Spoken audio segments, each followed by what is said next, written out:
Hi, everyone, and welcome to today's Brand United webinar event featuring direct marketing experts who will provide us with actionable strategies and insights for Optichannel campaigns. I'm Ashley Roberts, Managing Editor of Brand United and the moderator of today's event. I'm incredibly excited to introduce you all to our speakers today. But before I do that, let me take a second to point out the resources widget at the bottom of your console. It looks like an open book. If you missed the tech tips video we played leading up to the webinar, you can always click this widget for more information on how to use your console and access other webinar resources, such as today's slides. We should also have time for questions and answers at the end of the event today, so I encourage you to submit questions throughout the event if you have them, and feel free to direct your questions to a specific speaker or leave them open-ended.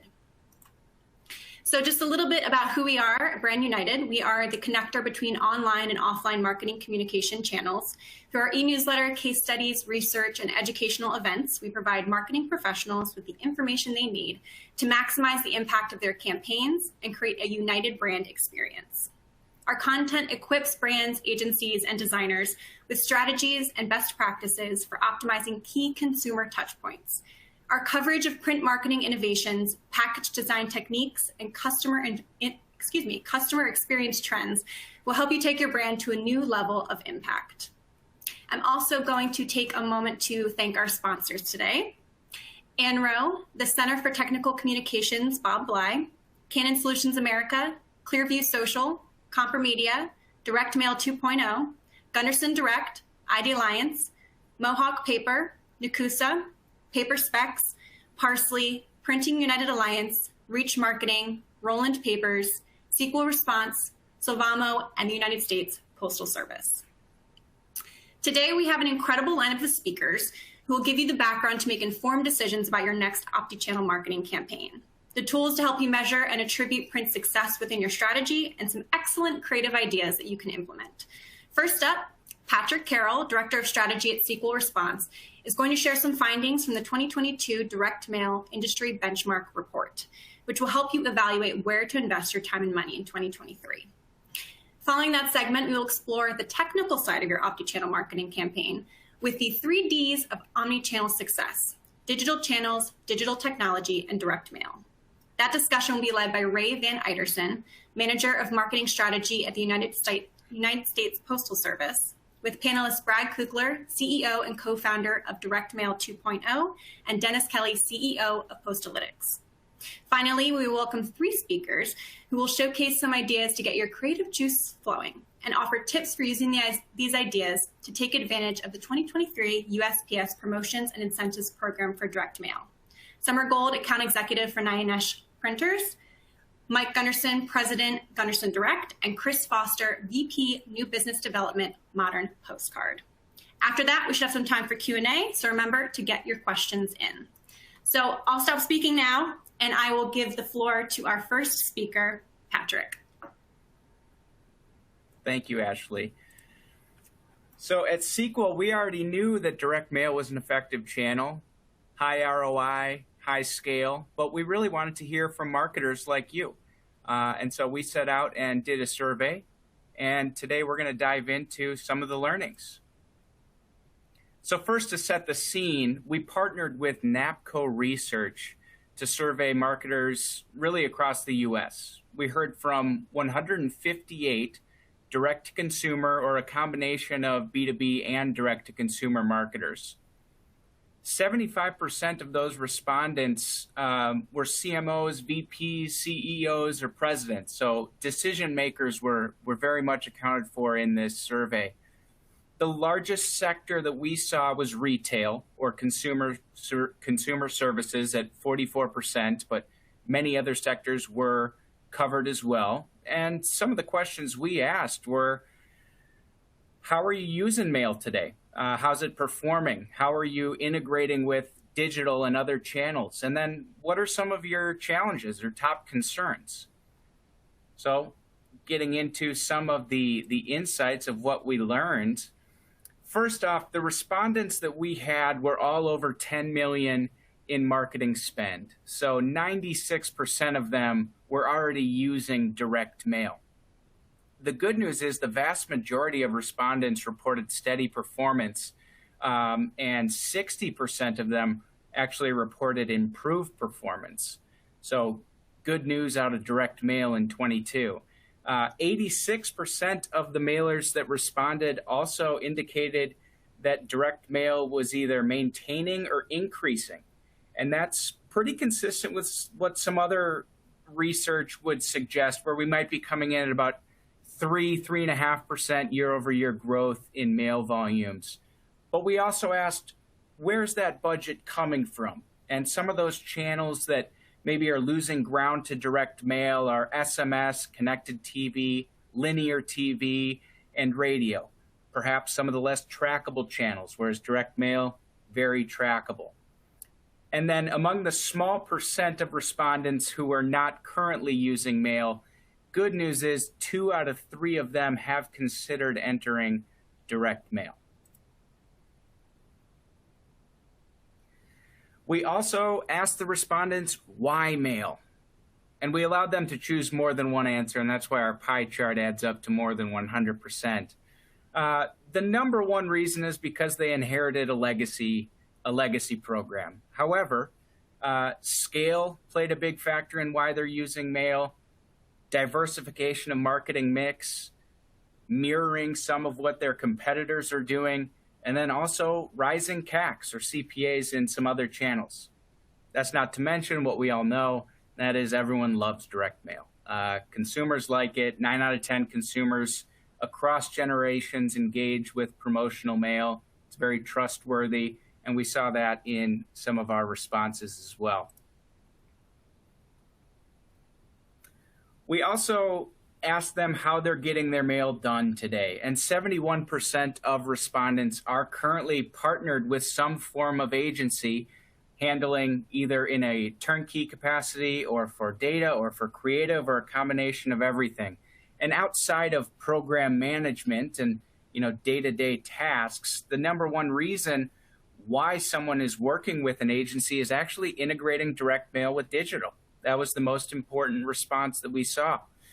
That doesn't mean that testing strategy and data privacy weren't important, because those were the next 2 up. And then of the roughly 30% of responders that were doing direct mail by themselves, the number one challenge they were facing was having a sustainable testing strategy by managing that in-house. Now, some of the concerns we wanted to understand came out in the responses as well, where 78% of of marketers are worried about audience reach, but not in the way of who am I going to target, in the way of what regulations might come into place that will hurt my ability to target effectively in direct mail. It's happened online, it's happened in Facebook. Direct mail really has been isolated. Certainly some great providers have shut down, but direct mail has lived pretty much isolated from privacy agreements, and marketers are concerned about that. Now, these last 2.5 years have, of course, been hard on the industry with rising costs, labor shortages, material shortages, postal increases, and 74% of marketers did bring that up as a concern or a challenge. 64% of marketers mentioned digital integration with direct mail as something that's a challenge for them or something that concerns them. And then coming in 4th place was the ability to track mail performance across an omni-channel strategy. And about 30% of respondents indicated that that was a concern or a challenge for them. You can read this full report by scanning the QR code on your screen or by visiting the website sequeldm.com/directmailreport. I challenge you to go online and check this out. A lot of good details, a lot of good insights on direct mail and how marketers view it. Thank you. Great. Thank you so much, Patrick. That was really enlightening, and I'm sure attendees will be thrilled to download the full report and explore it deeper. So now I'm very pleased to turn over the floor to Ray Van Eiderson, who will be leading a panel with Brad and Dennis. So Ray, the floor is all yours. Thanks very much, Ashley. And again, the true stars of this discussion are Brad and Dennis. We're having a conversation around omni-channel, and Brad is one of the leaders in terms of adding digital channels to direct mail, and Dennis is really skilled at adding direct mail to digital. So hopefully we'll be able to have a great conversation around how people can do omni-channel effectively. And learning how the digital channels and technology are really key to making omni-channel work, as well as adding in that direct mail. But before we get into how do you make it work, let's start off by talking about why we care about omni-channel, focusing first on acquisition. Dennis, why are your customers coming to you and saying, hey, we want to be adding more channels into a campaign? Yes, great. Thanks, everybody. Thrilled to be here today. And, the number one reason why customers are coming to us is because they're running into some of the issues that Patrick had outlined in terms of rising CAC or customer acquisition costs with their digital channels. And so it's probably not surprising to everybody that there's been a long-term secular decline in email open rates. It's been going on for over 10 years. And so as everybody's being bombarded with more and more email, fewer and fewer of those emails are even being opened. And so marketers are struggling to pinpoint communications directly through a channel that had been really the workhorse there for a couple of decades. And then also the cost of customer acquisition through digital channels is rising dramatically. We're seeing around 50%. And so if you're targeting people on Facebook and Instagram and through Google ads and all those channels, that cost is going up very, very quickly. And so while costs of direct mail have increased, a couple of percent a year here and there, on a relative basis, it's a channel that's becoming more and more affordable. And so customers are saying, hey, we need to try something to break through the noise, all of the clutter of the mailbox, all the digital ad noise, and reach people directly. And so that's why folks are reaching out, is to try to connect direct mail with all the infrastructure they've created and target people to communicate their message without a lot of the digital noise. And Brad, going the other direction, people who coming from a direct mail side, why are they trying to get into an omni-channel world? Well, obviously, like anything else, what I tell you 3, 12, or 15 times, you'll remember. So if you're going to put something tactile in their mailbox, the idea of following it up with a digital impression or a dozen digital impressions, you've got a higher rate of engagement likely because of that. So the basis of the campaign is that tactile piece, which ends up in the mailbox. But if you can target that same individual a few days before the mail arrives and continue to target them digitally wherever they are in the metaverse, per se, the chance to get a conversion is just much more likely than targeting them alone on digital, or even just targeting them alone with a piece of mail in the mailbox, unless you're going to mail them every day, which is cost prohibitive. So there's a leveraging to the number of impressions by taking what we all agree is the most effective piece of advertising, direct mail, and then layering on top of it different mediums and different digital channels to pound in that same message over and over again. So it's almost a situation where if you're not doing them in conjunction or not doing them together, you're at a disadvantage. And I think more and more marketers are kind of receiving that message and they're jumping on the bandwagon.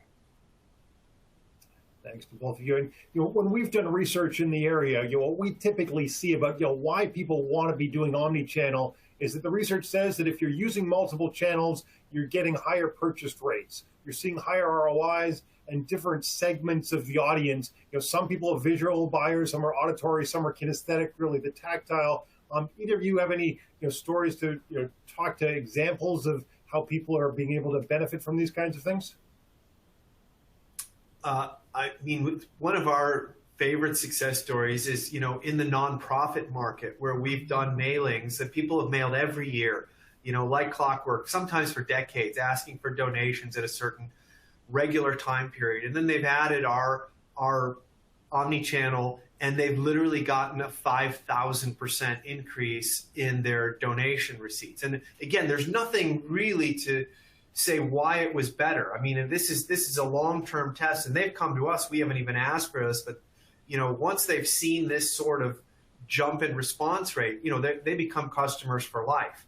I mean, in some cases, it's almost unbelievable, but maybe it was just that extra impression. Maybe it was that informed delivery email. Maybe it was that extra imagery in their Facebook feed, or when they're watching their ESPN program and they see a banner ad for that same charity. It's just seeing it that last number of times that pushes them over the edge to make a conversion. And maybe sometimes they didn't see it in the mailbox, or they did see it in the mailbox and they didn't see it online. You're just increasing the odds that there's going to be enough visual impact to push them over the edge. So there's lots of these stories. We've got lots of case studies on our website, but this is beyond an experiment at this point. Omnichannel marketing with direct mail absolutely works. There's no guarantees in marketing, but this is about as close as you can come to a guarantee in marketing, I'd say. And just completely briefly, agree. Go ahead, Dennis. I was just going to say I completely agree, and we have a ton of case studies that really show, in particular, how marketers are able to add direct mail to their existing email channels and get a tremendous boost. And that's often because 70 or 80% of the emails that they're sending out aren't even opened. And so when you can create automation that drives direct mail to non-openers or to people who have unsubscribed from email, you're just going to get many, many more sales. And so, we've got a case study that shows 140% increase in order volume after combining direct mail with email, because you can set your automation to just target the people who aren't opening your email. It's a really simple idea, and now there's enough infrastructure and technology in place where you can do that.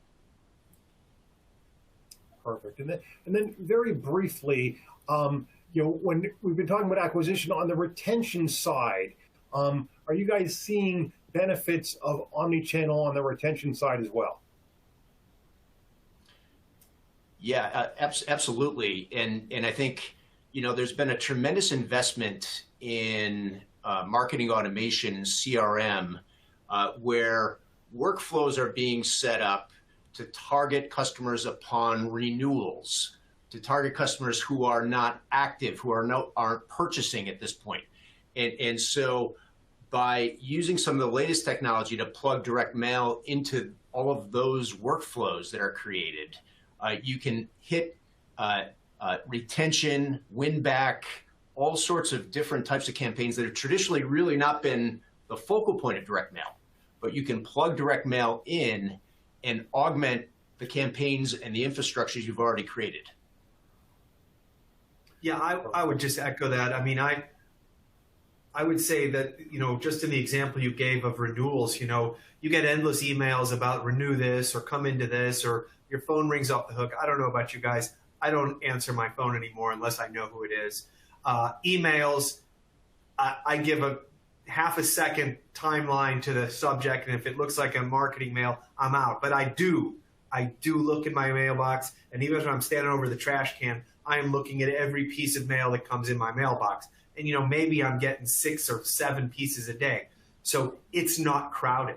So in terms of follow-on or follow-up, the follow-on or follow-up with direct mail, I would, until I'm getting 100, 200 pieces of mail in my mailbox, I would say that it's infinitely more effective than an email or a phone call, which no one answers. Cool. And so then if we think about what's been happening over the, in the ecosystem over the last decade, the digital channels have been taking off largely because that they've been powered by technology like marketing automation, lookalike models, retargeting, personalization, and analytics. And now over the last 5 years or so, now that these same digital technologies are driving direct mail, we're really seeing that same kind of success. So let me first just summarize a couple of those stats, then we'll go back to the questions. So what we've been hearing, response rates of direct mail higher than all digital channels combined. The ROI, ask the ANA, ask measured, ask SQL study, highest of all channels. And then when you're combining, as we've just heard from Brad and Dennis, 84% of digital campaigns see a positive impact when direct mail is added. And from Brad's side, if you add digital or technology and channels, you're seeing a lift on the direct mail side as well. So now let's get into a discussion about how digital technology powers omnichannel. Guys, we've always been able to target within direct mail. How has digital really been able to help that? In terms of the things on the slides, I mean, the targeting, I'll speak to immediately. The targeting is super precise. Now, we can all buy lists from data companies. You then, if you send it electronically, you may have issues with privacy or people getting annoyed with spam or, yelling about different things. You don't have that problem with mail, all right? So mail is the bypass to all of the privacy, spam laws or anything. As far as I know, you can send anything to anybody as long as it can be delivered. Is that correct? I mean, I don't know of any rules in terms of buying lists and mailing to somebody every day if you want. So that alone opens up the targeting window and removes barriers. The personalization is obviously unique. You know who lives in households. It's easy to get that information. And the only thing that sort of used to be an issue is the measurement. There was a problem in the past, which I don't believe still exists, is, if you sent someone a piece of mail, and they walked into a store or they went online, unless you used a sophisticated tracking method, it was difficult to actually accurately track 100% of exactly what happened. Now, by combining it with digital, where you can, basically cookie someone on the website using tracking pixels or QR codes or SMS response codes, you now can measure the effectiveness of that mail. I'm not going to say it's 100% bulletproof, but it's come so far in the last few years, particularly with the increase in the adoption of QR codes, which I believe we're going to talk about soon. This measurement factor, I think, is a thing of the past. This primary barrier that a lot of advertisers would give due to the expense of mail. I mean, we're not trying to say it's the cheapest thing out there, but to not be able to do the ROI or measurement in a bulletproof method was difficult. And I believe that's been solved now with technology for the most part. Roy? Absolutely. And let's deal with these in depth one at a time. So, Dennis, can you talk to us a little bit more about targeting and lookalike models and retargeting and those kinds of things? Sure, absolutely. I think one of the things that's really changed in terms of targeting is that you no longer have to actually batch direct mail. And so, direct mail has never really, before the advent of some of the new automation tools, you've never really had the opportunity to send out one piece of mail to one target that is 100% personalized and measured. It's never really been available. You've had to batch things up. So in order to make the economics work, you got to get 1,000 or 2,000 or 10,000 pieces that you're going to send out at once. Well, now with direct mail automation, you can send a single piece of mail out at a time at pricing that looks like you're sending mail out in volume. But it can all be variable. It can all include the targeting and the personalization and the QR codes that enable response.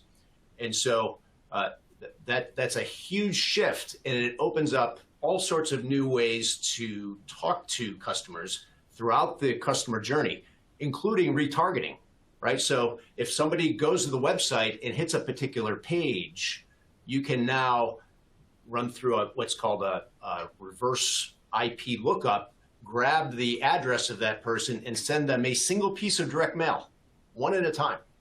You can, in your marketing automation, say, hey, if this person hasn't purchased in 6 months, we're going to send them a letter, and just one letter, one at a time. And so that's a massive shift that really sort of opens up the use of direct mail for use cases that really haven't ever been available previously. Makes sense. And Brad, you guys, what else have you seen on the targeting side? Lookalikes, anything else of technology really helping out? For sure, lookalikes help a lot, because let's say you're going to target a very specific group of individuals via mail, which obviously costs more than it would to target them digitally. So what you can do is you can target the same people digitally. A lot of platforms allow digital targeting, but what you can do is say, hey, well, if this is my audience, these platforms, these DSPs or Google or Facebook can very easily enlarge the size of that audience without necessarily the need to mail a piece to them. So you can digitally hit a larger audience of the same size and type as you're mailing to, and see the results of if that larger audience will also react to that same message. You know, and I'm not trying to put a bullet in the idea of mail, but it's a way to see if that audience size is expandable or scalable to a larger size. So you can create that lookalike audience in similar neighborhoods, similar demographics, and target them digitally at the same time you're mailing. And I'm a big believer in testing. So you're testing it against the mail, seeing what the response rate is, and if it makes sense, well, now you hit them with the mail the next time. So lookalike audience is a great way to expand a mail targeting zone for very little money. Cool. And so the next area I want to talk about is personalization. Personalization really got started, 40 years or so ago with this thing called mail merge, when direct mail really introduced personalization into the marketing lexicon, if you will. Now that we've got digital technology, how has personalization changed? Is there much difference between personalization with direct mail and personalization in digital channels? I would say, especially with platforms like Dennis, it's super targeted based on anything you can create in a CRM. Piece of mail can be delivered. On the other side of the coin, with the retargeting pixel and what we call direct mail retargeting, you can target a piece of mail based on the website behavior. So an example, someone goes to your website, they spend a lot of time on certain pages. You can direct a very targeted piece of mail to that household based on the interest level that they express by the amount of time they spend on a certain page. So I would say that's another way to target cold prospects with something that's very relevant, even though you don't really know them, just based on their behavior on your website. Yeah, that's right. And, in terms of personalization, really with the direct mail automation platforms that are out there now, you can really embed all of the personalization in the creative before it even gets to the print shop, right? So that anything essentially you can do in email, whether it is, merging in particular variables from things as simple as name or last purchase amount or last purchase product to logical variable logic, where you say, well, if this person is a VIP member, then we're going to provide them with this block of text and this image. You can put different images on your postcards and letters for each member of your audience using variable image concepts. So because direct mail, the front end of direct mail is now digital, all the things you can do with personalization in email and digital marketing, you can do in direct mail and embed it all right in your process up front and just ship it off to print partners to be taken care of. Yeah, it's true. It's truly amazing. We get direct mail pieces with image, with content tied to them, with maps to people's houses, and with the new digital presses, they're printing tens of thousands of pieces per hour, all personalized at the moment. It's amazing what digital technology has done. And digital technology, Brad brought up measurement earlier. Digital technology has really expanded that. Before digital, there were a whole lot of unique ways in which people could measure direct mail, and now with digital, it's gotten all the much better. We want to talk about how digital measurement, techniques vary between digital channels versus direct mail and can be combined between them? Sure. I mean, just looking at your slide here, obviously the QR code, which has been around for a long time, actually, I think since the late 90s, from Toyota had created it in their production line. But, due to COVID and the native integration to almost all cell phone cameras now, it's a regular thing. And it is a great mechanism to transfer any print or anything visual into what I want to call an engagement. It can be recorded in terms of a lot of information can be captured from a QR code. Anything from sending a a CRM card to a calendar invite to registering for an event. Anything can be done with this instantly within a second. Everybody likes something quick and easy. And now with adoption catching up to the technology in this case, this has become a very good way to measure digital engagement, especially from print. Same with SMS. I think some people are getting a bit of SMS fatigue, but it's still a very effective way to go from digital or print and measure that engagement. I'll let Dennis comment. I'm sure he's got his own engagement tools. But one last thing I wanted to comment, and I'm seeing some of the questions, and people are asking, well, how do we use all this technology? Well, I'll tell you, if you're doing direct mail, obviously you're not going to build this technology. It took people like Dennis and I years to specialize to build these platforms and make them easy. You're going to have a technology partner involved in this. These things have to be integrated with you and I, and it is some work, but we've made it easy over the years. And I would say it's something that's just got to be tried to take advantage and see the results. Yeah, absolutely. There's no question, millions of dollars and millions of person hours have gone into the development of all this software. And really, it easily enables you now to measure not only the response to your direct mail through digital channels, but also even the delivery of your direct mail. What are your delivery metrics? How much mail is being returned? How much of your mail is actually reaching its destination, right? So the integration through the USPS Intelligent Mail Barcode tool enables customers to have a real-time view of exactly where their mail is in the delivery cycle and identify specific recipients, when they're going to get their mail, when they responded, and all that data is available. It's very rich and available in dashboards. You can export it, but also you can sync it back into your core marketing tech systems so that, hey, I can coordinate an email to go out at the same time that my direct mail piece is arriving.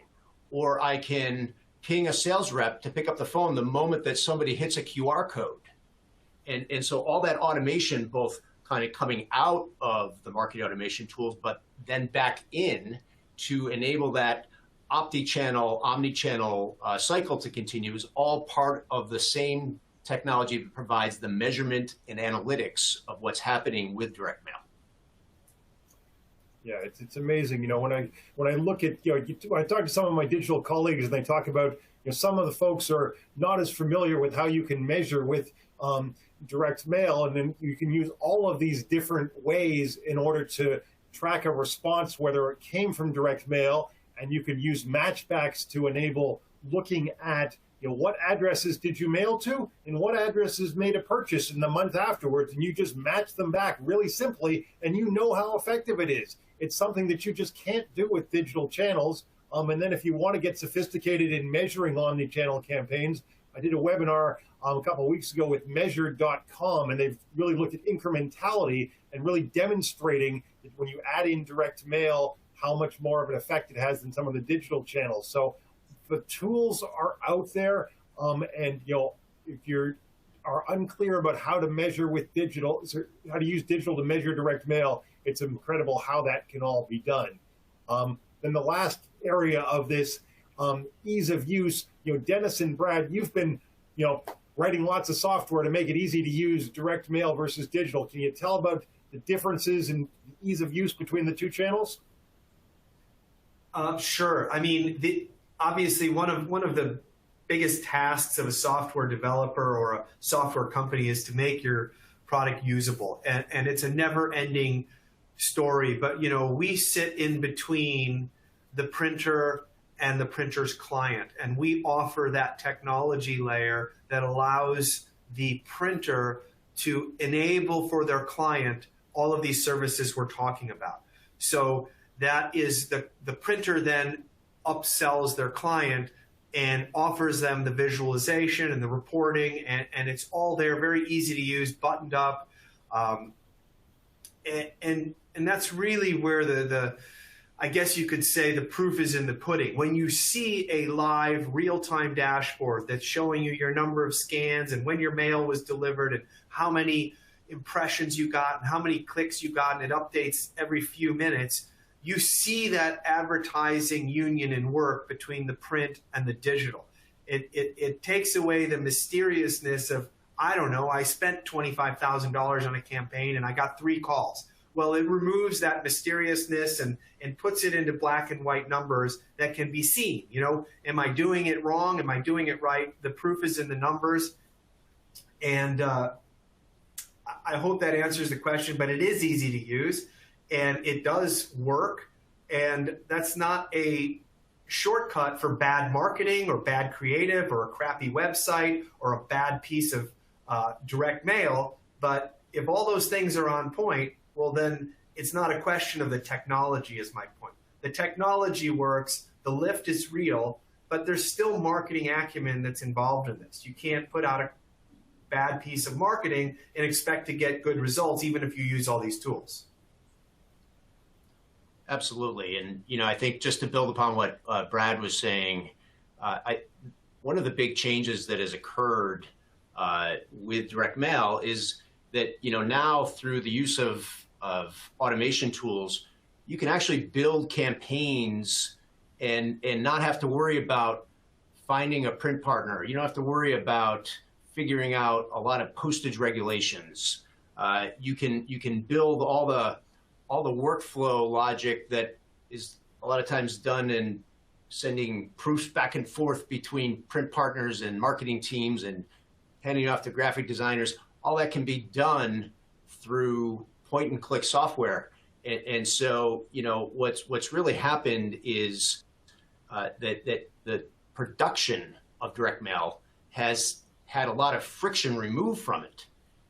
And so, you can get a campaign out in a matter of minutes and have it in the mail stream within a couple of days, as opposed to, the traditional 4 to 6 week cycle that it takes in order to get a great big batch campaign pulled together with a lot of vendors and a big project management process. So software is able to remove a lot of that complexity and allows marketers to just focus on the marketing, because as Brad said, all the technology in the world won't help a bad marketing campaign. And so our best customers are saying, hey, I love the technology because I don't have to do a lot of kind of manual project management.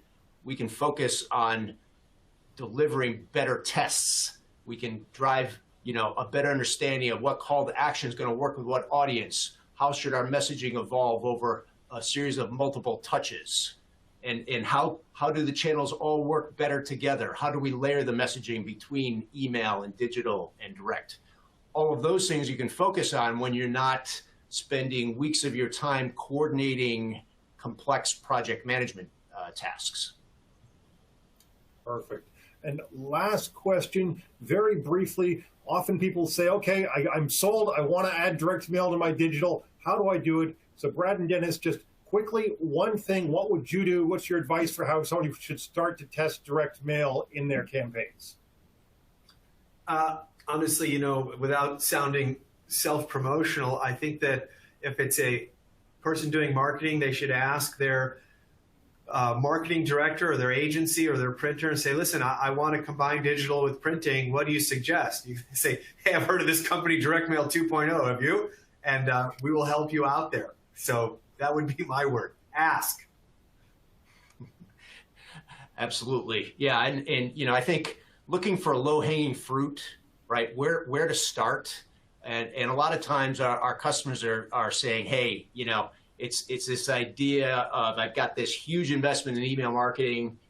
It's on a long-term decline. How can I plug direct mail in quickly and easily to give my existing investment in technology a boost? And so that's really a great place to start. Perfect. And you can form delivery warm-ups for attention, all things work. If people have more questions, Dennis, here are our emails. Write them down quickly because we're going to jump on to summer to hear lots more exciting stuff. So Brad K at DM 2.0, Dennis at Postalytics, or shoot me an email. We'll get to some questions at the end, but if you have any more, don't hesitate to reach out to us. So thanks very much, everybody. We'll be back in the Q&A.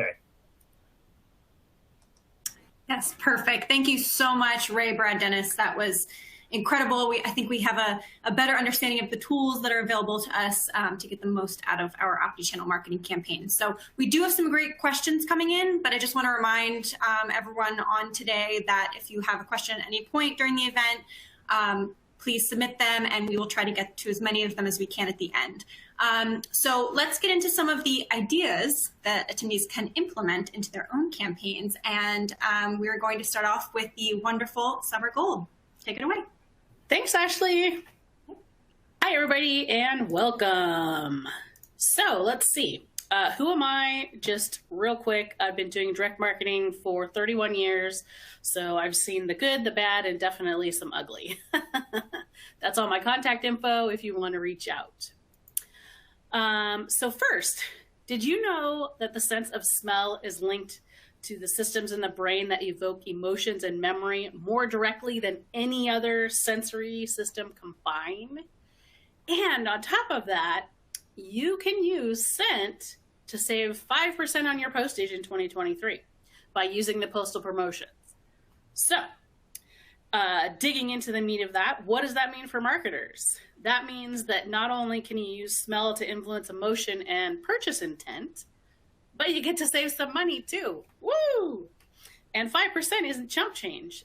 It's a nice incentive to give some tactile, fun things added to your direct mail to not only save on postage, but boost your response.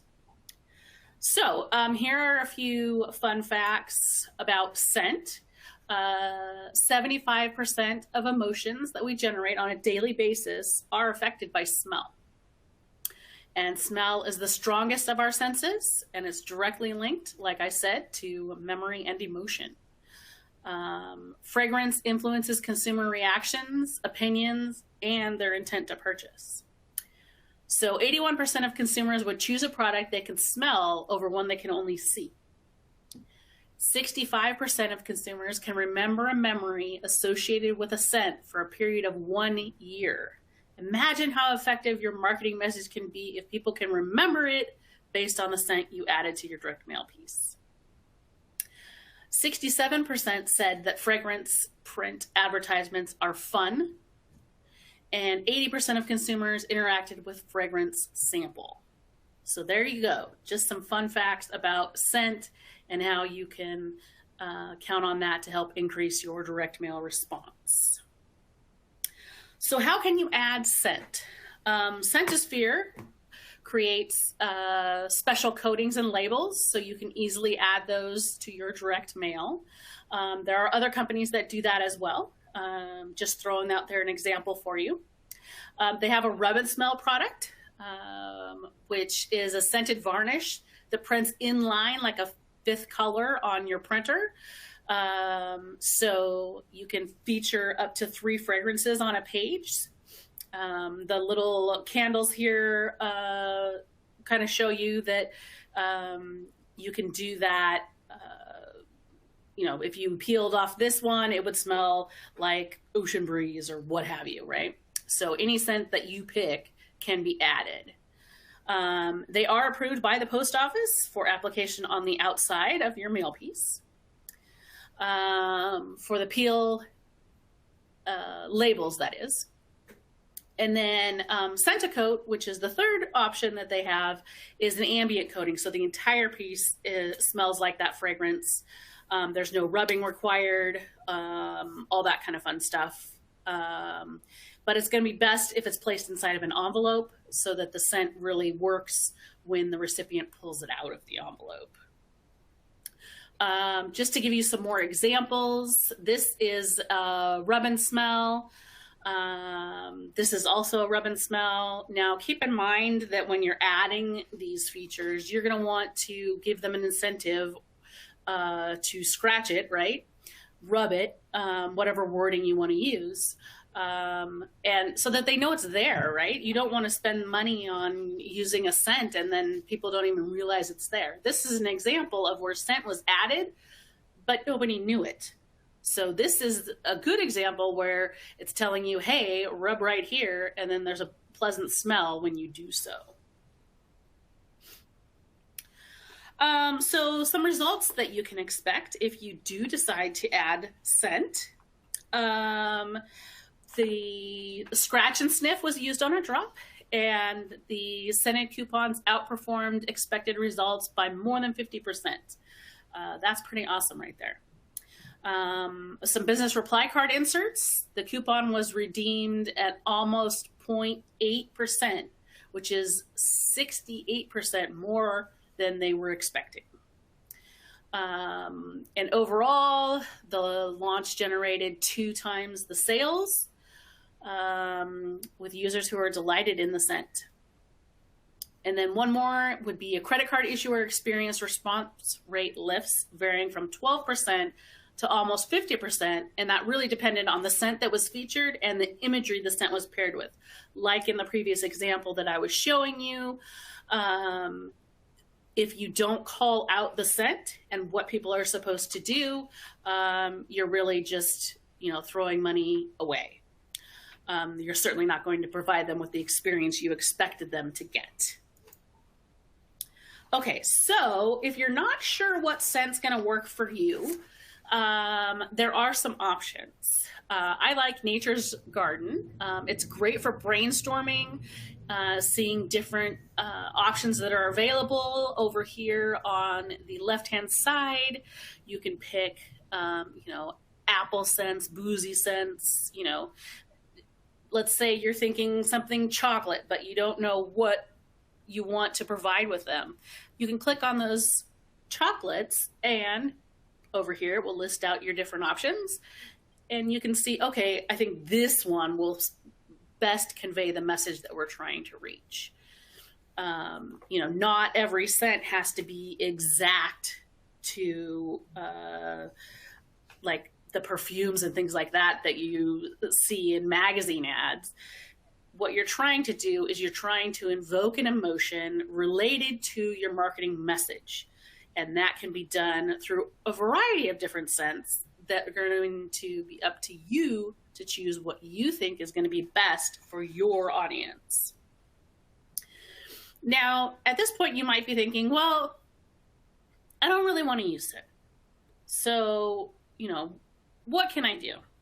Well, you can still save 5% on your postage. The 2023 Tactile, Sensory, and Interactive promotion by the Post Office runs from February to July of 2023. And all eligible pieces can claim a 5% discount on postage. There are requirements, of course, and the purpose of this promotion is to encourage sensory engagement with the physical mail pieces. So, there's lots of different things that you can do. The 3 categories that are featured in this promotion are specialty inks, sensory treatments, which scent falls into that section, and interactive elements. So on the specialty inks, some examples would be conductive inks that make a circuit and activate an electronic device. You can use optical variable inks that change appearance when they're viewed from different positions, all kinds of really cool ink varieties. And then in the sensory treatments, like I said, that's where the scent falls in, right? But then you can also add like a soft touch coating, feels like velvet. I really love petting nail pieces that have that.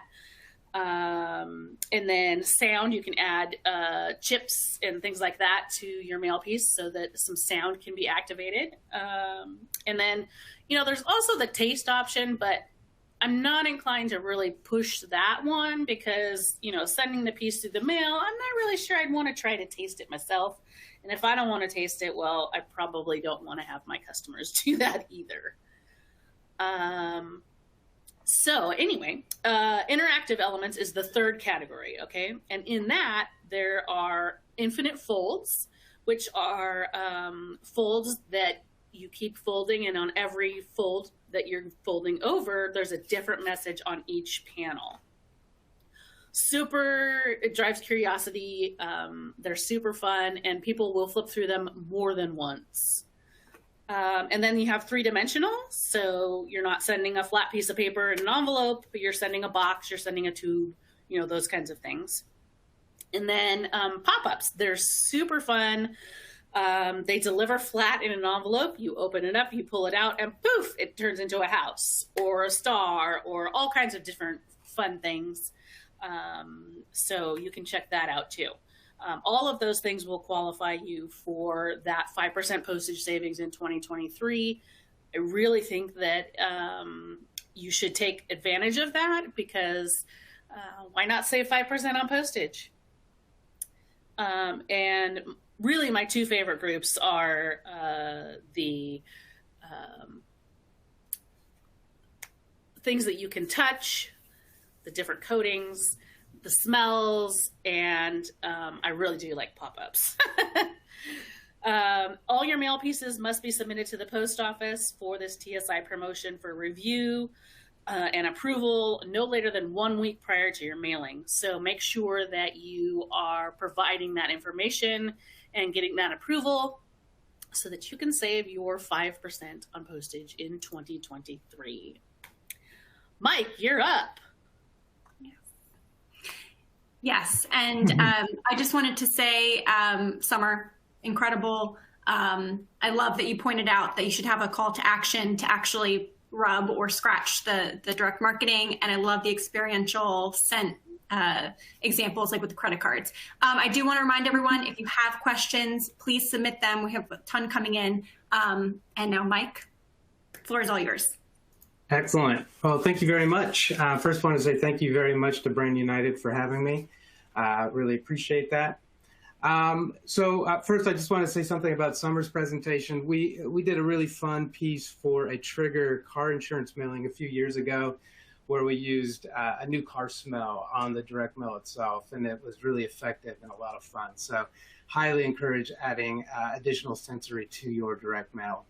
Today, I'm going to talk about some easy add-ons to increase your response and save big on postage. And my name is Mike Gunderson. I'm the president of Gunderson Direct and also the CEO of Respond Now, which is a direct response incubator where we have a couple products in the queue that we're delivering to marketers, one being Respond Fast and the other one being brand new, Post Reminder. So first thing I wanted to mention is that the USPS does have an approved promotions calendar, and I encourage you to take a look at that. I have provided a QR code at the end of this presentation, so you can go ahead and click on that and download it if you like. And I'll be talking about three different technologies technologies that will allow you to apply for these USPS promotions. And we here at Gunderson Direct and at Respond Now have some really useful products that we can help you with if you feel inclined. So the first one is the Emerging Technology Promotion. And we have two products that will help increase engagement on your direct mail and also provide a nice postage discount. Post Reminder will be applied to the mobile shopping aspect of that promotion, and Respond Fast will be applied to the voice assistant aspect of that promotion. And that promotion runs from May 1st to November 30th. So unlike last year, I believe it started in March. You have a little bit more time to plan, but as most marketers doing direct mail know, you have just enough time to actually start implementing some of these technologies for that May drop. So definitely start considering that. And then the other thing we'll be talking about today is informed delivery. I personally love this technology. And Gunderson Direct can help answer any questions on how to set your campaigns up for success with informed delivery, or even if you are looking for some creative expertise in developing some of those assets. And that is going to deliver a 4% postage discount, and that promotion starts August 1st through December 31st. So first, talking about USPS Informed Delivery, a targeted digital integration with your direct mail. As mentioned, 4% postage discount that runs August 1st to December 31st. And what I'd like to do is just kind of give a refresher course on what informed delivery is and how you can use it. And then I've provided some really great examples and best practices that you might want to consider on your next campaign. So informed delivery is a digital preview of your incoming mail arriving just hours before it's delivered. It's a free targeted digital touch to your direct mail.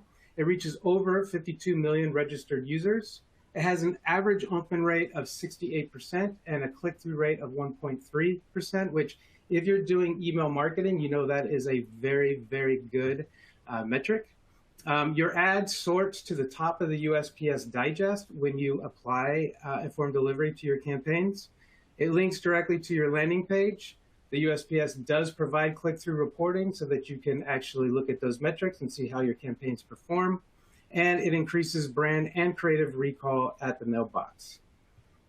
So just a few things to keep in mind here. This is the interactive campaign container. This is where all the assets fit inside of your campaign. This is the representative image. This is an optional image that you can use in lieu of the scan that the USPS provides. So if you are doing something with a cell or have some really great ad copy or brand copy, this is a really great place to put this representative image. This is the ride-along image. This is mandatory as part of the campaign, so you will need to design this and make sure that it's actionable.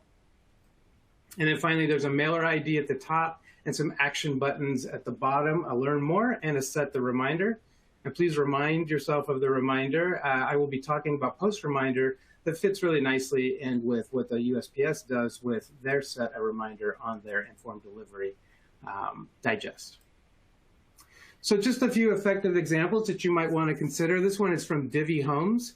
I like this because it's a clean design and it's attention-getting colors really pop out on the digest. It's got a strong value proposition and call to action. And finally, it's got a preview of the mail piece. So we're actually showing the mail piece that they're receiving in the mail to actually increase that recall when they go to their mailbox. Second, this piece from Dixie Finance is really nice. Has a strong offer and headline, loan offer arriving today, and mentioning that they're pre-qualified. So this is something that's actionable. And again, because the direct mail itself has pre-qualified data, when they click on this in their email digest, they will likely get approved for that loan, just like they would on that direct mail piece that they receive in their mailbox. I like the seasonal imagery. This piece was delivered in December. And the arrow graphic in the ride-along image points to the action buttons to really encourage them to click. This example is really nice. This actually does feature seasonal imagery as part of the preview of the catalog. So I think that's a really clever way to engage the consumer, let them know this is coming and arriving in their mailbox. I also like that there's a very strong offer here right in the middle of the promotional image. And it also includes that promo code so that that consumer or prospect can take action instantly right from their desktop or mobile device. This is a great piece for a win-back mailer. So this is attractive branding and relevant win-back messaging to really engage that prospect and really engage that customer or previous customer. It's got a strong call to action that adds intrigue. I kind of like this. I mean, typically as direct marketers, we always want to put the offer up front and center. But this is actually kind of interesting because this is really inviting you to click on it to find out what that offer is going to be. I thought that was pretty well done. And then I like the dark background it really stands out against the rest of the digest and really offers some nice contrast for you to really notice this particular image within your digest. And then this final example we have is from GrandPad. I really like the emotional headline paired with the tech image. It really delivers the value prop nicely. It's a strong offer inside this red box reversed out, so it really grabs your attention and encourages you to click. And then finally, the dotted lines add that coupon feel that we're all familiar with, so that they know there's an offer involved and hopefully it entices them to take action. So the second technology I'm going to talk to you about is Respond Fast. Respond Fast has been in market for a few years now, and we've had some really great brands take advantage of this technology within their direct mail. And what Respond Fast does is it takes your customers from offline to online with a phrase. It's easier than ever for your customers and prospects to use their smart speakers to respond to your direct mail offers. And what's great about this promotion, again, the USPS works very hard to develop promotions to encourage technology within their direct mail.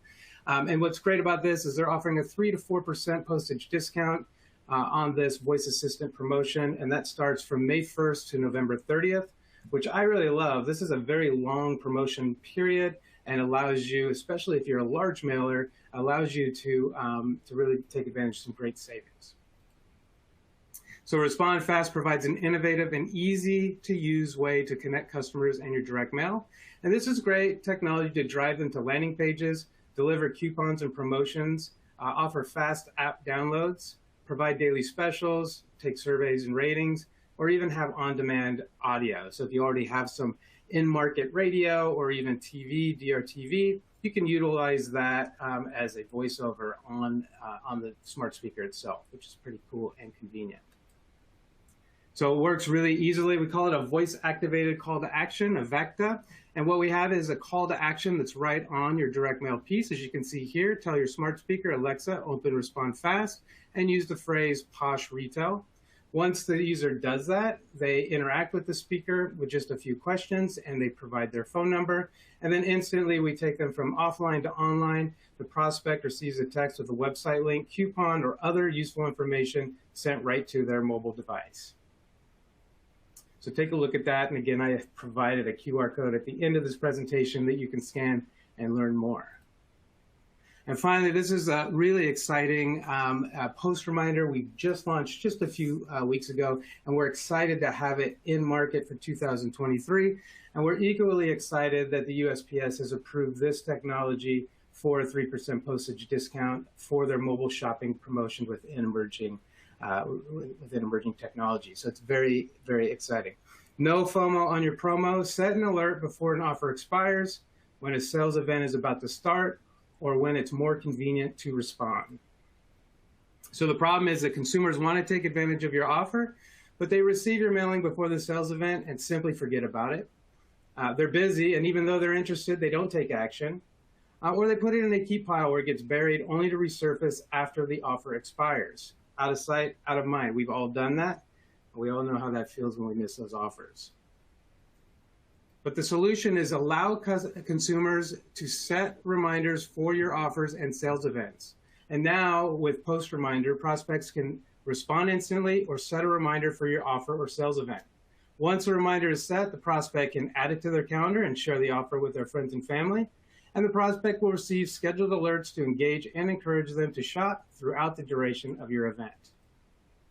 Now, this is really cool because if you're already using a QR code, which many marketers are using as best practice right now, as Brad mentioned, QR codes have made a major comeback over the pandemic, and we've really been able to lean in on that technology to not only gain attribution for the responders, but now with this enhanced QR code, be able to make that QR code do more for the consumer and the marketer. So here you'll see that we have a QR code placed on the direct mail piece, and the call to action is simply scan the QR code to shop now or set a reminder when it's convenient for you.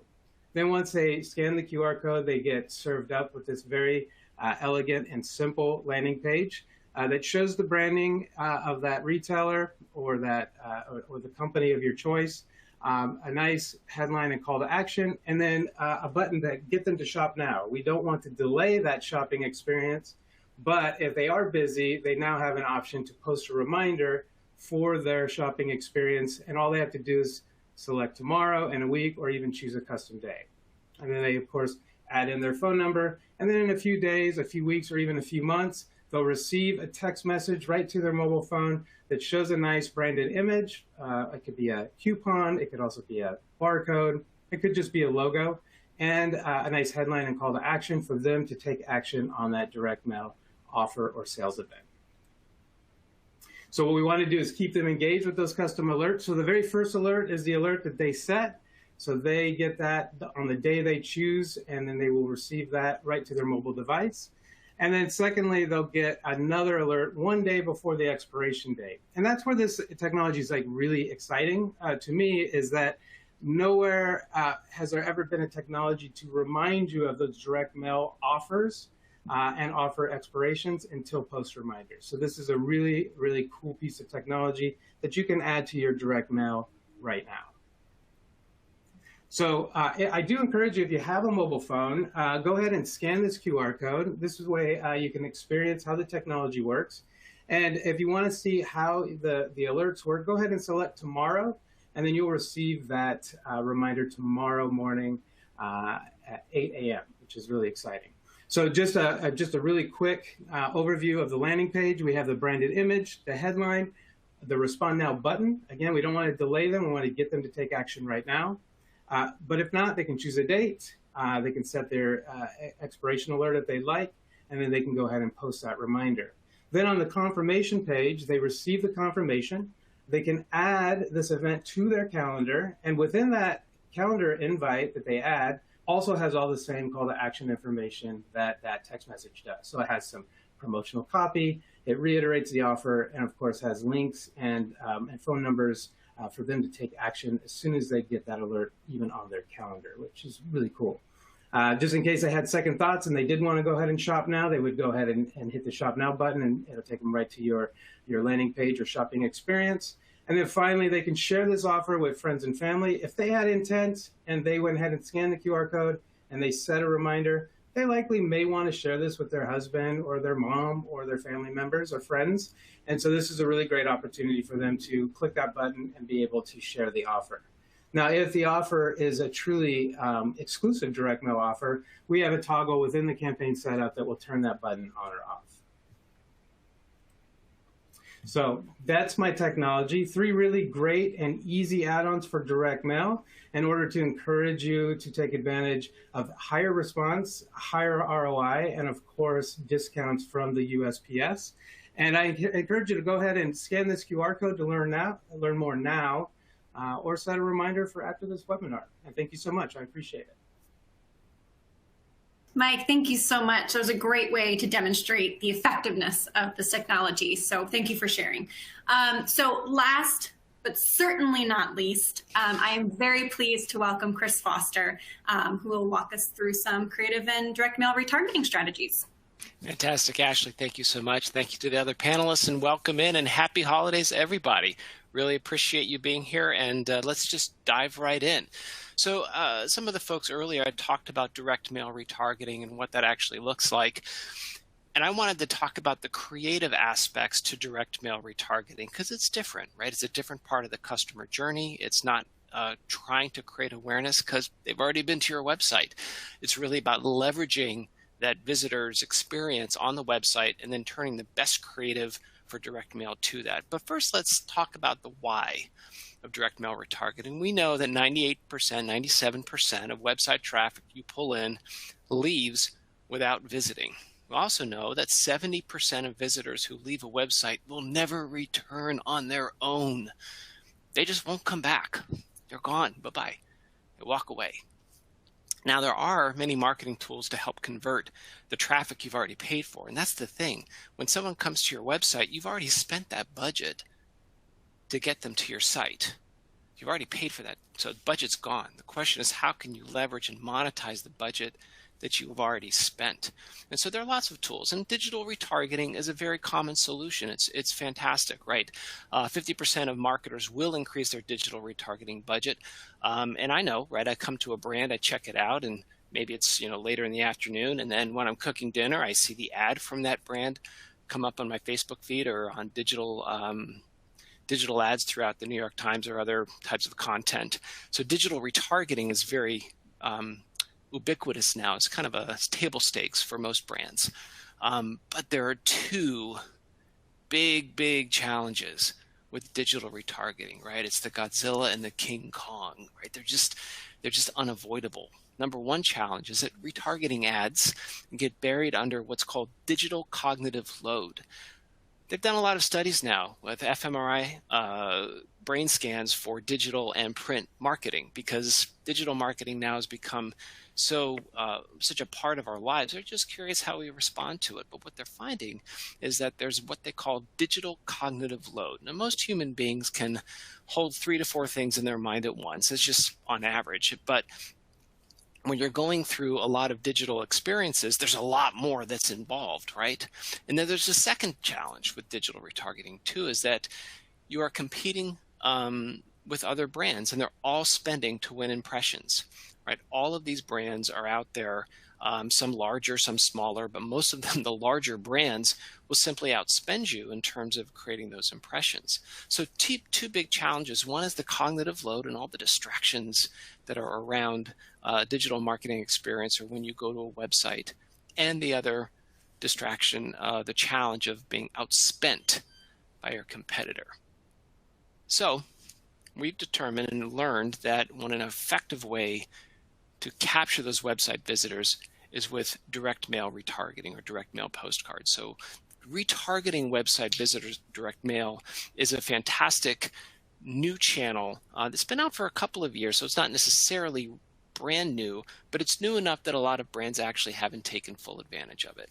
So what is direct mail retargeting? Simply put, visitors go to the website, names and addresses are up to 50% are captured in a privacy compliant way, and then postcards are mailed to those visitors the next day. There's a lot of different ways in terms of matching.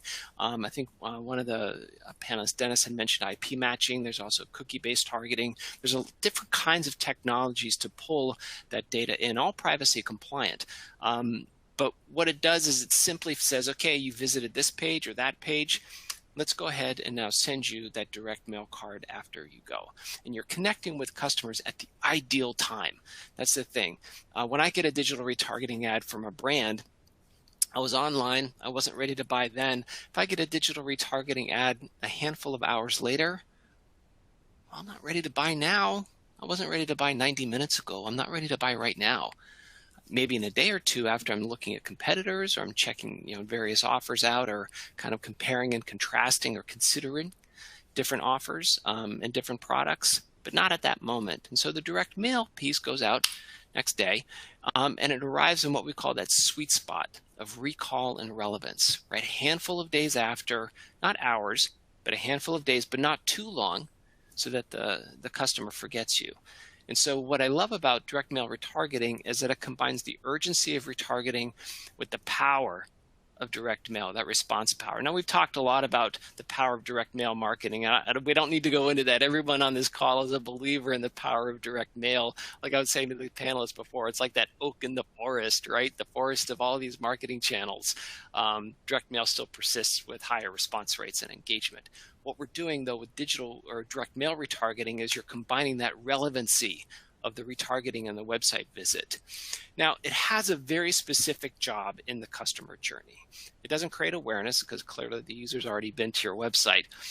Generate interest and educate for consideration. Those are all the things that people go through. If I'm buying a wetsuit, if I'm buying a hat or some luxury shoes, and I'm kind of weighing all these things out, what the direct mail retargeting does is it hits at the key point of the customer journey of influencing the decision and facilitating that action, right? Those are that's the moment, right? The moment of conversion.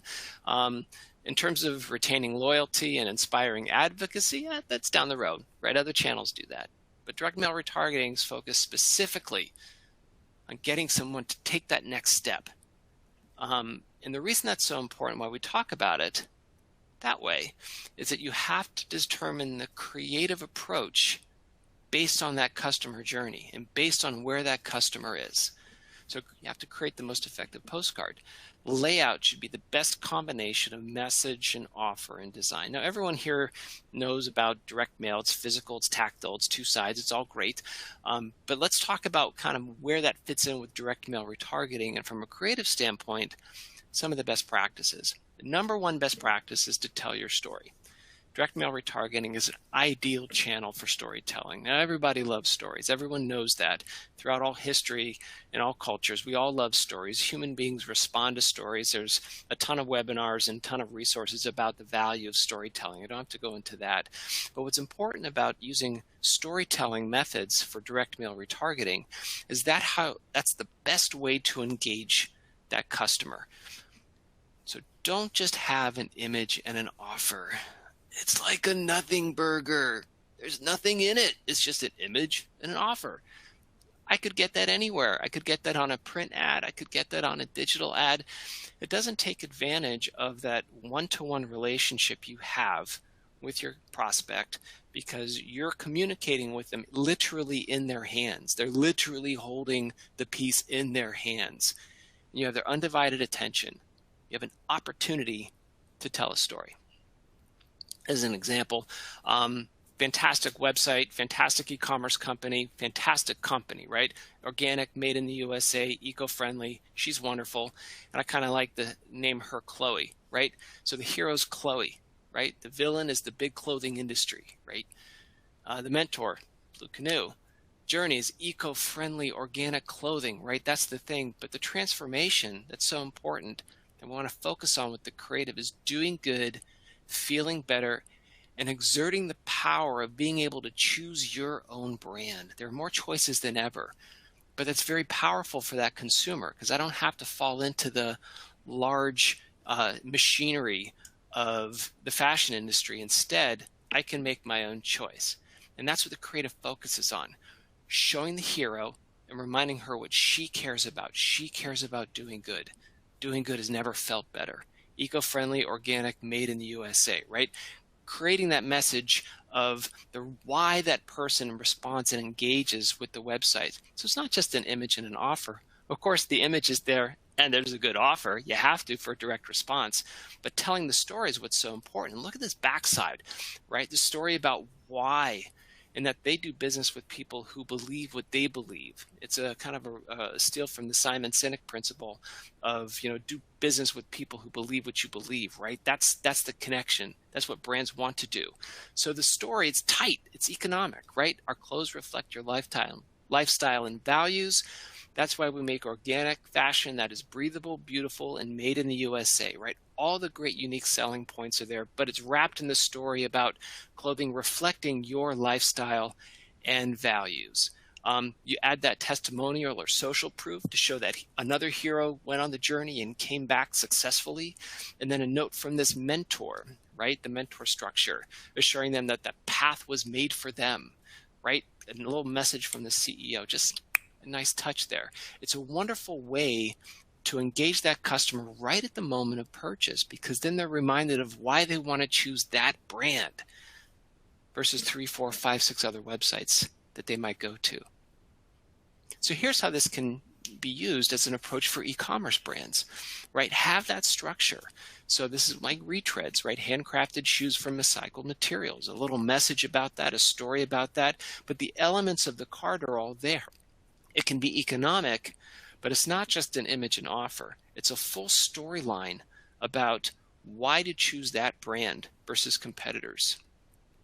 Another example from e-commerce brands, right? You have the offer that's there clearly. You have a message from the CEO. You have a storyline that kind of goes front and back. And what it does is it separates the piece from just an ad that they might see on their computer, or an ad they might see on their phone, or an ad they might see in a magazine, or a freestanding insert, or just a variety of digital ads that they might get. It's more personal and more engaging and pulls them into the storyline of that brand and connects with the story that they actually want to write themselves. So that's some of the creative aspects of using direct mail retargeting. Fantastic channel to use. Of course, if you have any questions, you can reach out to the folks here or reach out to me at Modern Postcard and talk to you about your direct mail retargeting program and the creative that goes along with it. And I think that we're moving on now, Ashley, to the Q&A. Yes, Chris, thank you so much. And I have to say, I love the term nothing burger. I'm probably going to have to adopt that in my Take daily it. life. It's a Christmas, it's a holiday gift for you. Christmas or Hanukkah, whatever you celebrate, Kwanzaa, it doesn't matter to me. It's a gift to you. Love it. I love it. So I would like to invite all of the speakers to turn their cameras back on now. Looks like we do have a little bit of time to answer some questions, and we've had a ton of questions come in. So unfortunately, we're not going to get to all of them, but I just want to let everyone know that they will be turned over to our speakers so they can reach out to you independently after the program. But if you do have a question, get it in now, and we'll make sure that we get it over to the speakers, or we can try to get to it. So I'm going to start off with a question that came in specifically for Brad. So Brad, you mentioned, this came in from an audience member, you mentioned using multiple mediums. Have you any insights on sequencing for best results? Example, digital ad then DM or DM then digital? Great question. And over the years, we've found that we like to start the digital ads a couple days before the mail arrives. And the reason for that is you're sort of kind of doing that thing. Remember that movie Inception with Leo DiCaprio? We're starting to plant that seed, and they're starting to see that imagery. So when it comes in the mailbox, there's already maybe some familiarity. And then we continue those digital ads for another 30 days. So you're looking at a full month of seeing that ad a little bit before and a little bit after. But yes, we do start the ads before the mail arrives. Great, thank you so much. So let me hand this one to Dennis. There's a question that came in that said, what are some best practices for integrating offline and online channels in a direct marketing campaign, and how can we measure the success of such a campaign? Great. Sure. That's a great question.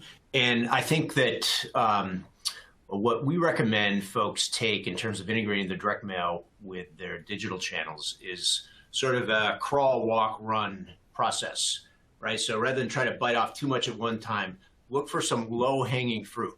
Like, what is a big problem that you're seeing in your digital infrastructure?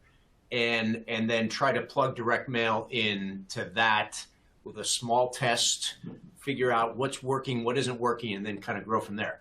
So for example, I mentioned in one of our case studies, and I think very, very commonly folks are really trying to plug holes in their email marketing. And so often you've got a significant infrastructure in place that is driving your email marketing. And then by finding segments of your audience that are not responsive to email and targeting them with direct mail can be a great place to start. And very simply, you can be looking at the campaign results of the email alone campaign, and then the results of the email plus direct mail plugged in, and whether you're measuring on sales or response rate or whatever the case may be. It's a great, simple little test. Focus on, something broken in digital. A lot of times it's email, and then plug direct mail in and measure the difference in response.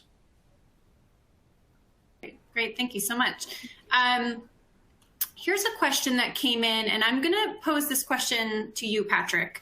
And then I also want to open it up to anyone that might have some input. So there was a question that came in about environmental impacts of direct mail. And so, I know that's a really hot issue right now. People want to talk about sustainability. So can you suggest any offsetting practices for environmental impacts of direct mail? How's the industry thinking about this issue? Have you seen any, people talking about that, or can you offer any information on that topic? Sure, I appreciate the question. It's certainly something that we've tackled for our clients and we've wrestled with ourselves. I think everyone on this call is keen to the idea of increasing digital integration with direct mail so that not all impressions include paper and gas and, the post office delivering that piece. The big things that we focus on are making sure that our pieces are recyclable. So rather than using a laminate, we'll use a UV gloss. Maybe we'll apply the paper a few times to make it thicker so that we're not getting any, that laminate feel, but without having to make it non-recyclable. There's recycled paper as well, but I've actually heard that the art of recycling paper actually uses so much water that it's net negative actually compared to the sustainable resources of the print industry and paper mills going about planting new trees for every tree they chop down. So make sure that the consumer can recycle their pieces if they would like to. Make sure you're using digital integration to offset some of those impressions, and make sure that your print providers and paper mills are getting their paper sustainably. Great. Yeah, I think those are really, really great points. Does anyone else have anything they would want to add to this topic? Yeah, I'll jump in real quickly. Sustainable is very important to us. So at Modern, of course, we only use sustainable forest methods. Well, one thing that's happening now is change with a perspective from Generation Z, whereas before, older generations, the recycling, the sustainability was maybe a third or fourth consideration. Oftentimes now, as marketing associates or marketing specialists are coming in, and they're the ones in the front line, maybe looking at vendors and comparing and contrasting and talking to their directors about it.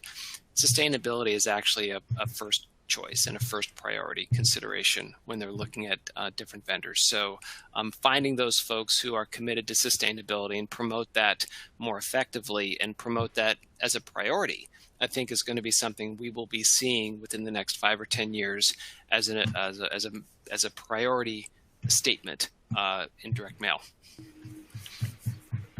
And two quick things just wanted to add to that.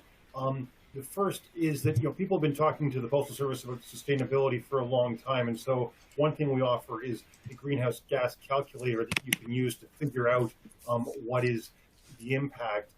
People have asked us specifically to not do it ourselves, but to allow them to fit that into the program that they're already doing so that they can know what to offset. And then the second key thing is it's important to understand that the trees that are used for mail are grown as a cash crop. There are many more trees being grown today for the sole purpose of creating the paper. It's not as if they're old growth forests. These are people who are actively growing trees as a farmer in order to generate income, and that they're using that in order to use the mail. So we're adding to the rather than decreasing. Thank you, Ray. Thanks. So I have a question here. I actually have 2 questions for you, Summer, that I'm going to pitch to you right now. So a question that came in is, will adding Sent to your direct mail not increase your cost more than 5% savings? And then the second question I want you to answer is, someone asked if you can get fried chicken sent for a restaurant. Yes. I'm not sure on the fried chicken sent, but I would be willing to bet that, yes, that is an option. And then as far as costs, it's going to depend on the scale. So if you're doing, a small 1,000-piece mailing, obviously Sent's going to be more expensive than doing a 10,000 or 20,000 or 100,000 pieces. Overall, Sent isn't super expensive because, like I was saying, it runs in line like an ink color. So it's just adding that, as far as the print process goes. And then the cost of the Sent itself is going to depend on what mixture you're choosing from, whether it's a stock Sent or whether a specialty Sent, those kinds of things. But overall, Sent itself is not overly expensive. Good to know. Mike, some questions came in that I think you'd be good to answer. So Again, two different questions, but I'm going to package them as one. So one, is there still a 5% discount for QR codes in 2023? And also, can you stack discounts? So can you do multiple things to get a larger discount? I'll be honest, it's probably a better question to ask Ray. I don't believe you can stack, and I'm not sure if a basic QR code, unless it drives to a mobile shopping experience, will get the, I think it's the 3% discount. Okay. Ray, are you able to answer those questions? Yes, let me add on. So QR codes, the purpose of the promotions is to try to encourage people to do more innovative things. So when we first introduced them many years ago, just having a QR code was enough to get a discount. The next year you had to add language around that. The next year you had to make sure there was a mobile-friendly website on the other side. So as long as you have QR codes tied into mobile shopping, then yes, you can, but that's where it cuts in. And then secondly, no, I'm pretty sure that you can only use one discount at a time. There's different programs, and you don't think you can qualify for more than one at once. Perfect. Great. Thank you so much. So Chris, we do have a question that came in specifically for you. So do you ask for email, telephone, and mailing address on all website visitors who register? So you can mail the follow-up postcard and the person says that they have a nonprofit and that they're concerned that folks wouldn't want to provide all of that information. That's a wonderful question. And the beauty about direct mail retargeting is the answer is no, you don't have to ask that information. Direct mail retargeting finds those anonymous website visitors who don't fill out a form and don't purchase. They don't even have to even send their email subscriber, in the coupon. There's nothing there. What the technology works is that there's a pixel that's called a tag that's placed on this site, and we're able to capture the information of those anonymous website visitors in a privacy compliant manner. That's the key. But they don't have to fill out a form. That's what's beautiful about it. We don't match all of them, right? There's no technology that matches every website visitor, but usually it's up to 30, perhaps even 50%, depending on the audience. And then you can mail to those folks the very next day. And so that's the beauty of the direct mail retargeting, is you don't have to fill out a form. Beautiful. Thank you so much. So we do have quite a few more questions that have come in, but we'll make sure to pass them on to our speakers. And it looks like we are out of time for today. So I do want to thank all of our sponsors, our speakers, and you, our attendees, for attending our event today. Thank you to our speakers for offering up your expertise and to helping us with this educational event. So on behalf of Brand United and our generous and supportive sponsors, thank you for attending. I would also like to just take a minute to ask you to fill out a brief feedback survey that will appear on the next screen, and we will be very grateful. Thank you so much, and happy holidays, everyone. Thank you. Thank you. Happy holidays.